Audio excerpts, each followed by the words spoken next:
Today's votes cap a week of something the American people haven't seen enough of in the past 2 years. Both parties in the United States Congress standing up to Donald Trump.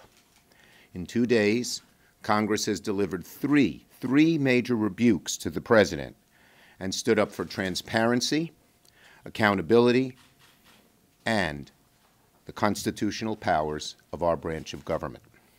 Yesterday, the Senate took a crucial vote to forbid the president from continuing any military involvement with the conflict in Yemen. That vote was about the limits of executive power. As we just saw today, 12 Senate Republicans, far more than the bare minimum, joined Democrats to terminate the president's emergency declaration. That vote was also about the limits of executive power, and I thank my friend Joaquin Castro, who was in the Senate gallery, for shepherding that resolution through the House. I'm thankful that Republican senators did the right thing. I applaud them for it. Let's hope that these votes this week are green shoots. Republicans, out of courage, out of principle, and maybe out of exasperation, are beginning to constrain the president when he goes too far.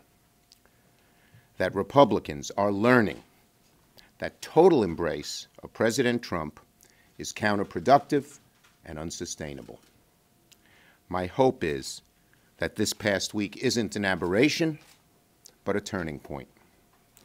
My hope is that Republicans now see how this president is trampling on the Constitution and understand that it is possible, in fact courageous, to stand up to him and say that there will be consequences for his actions.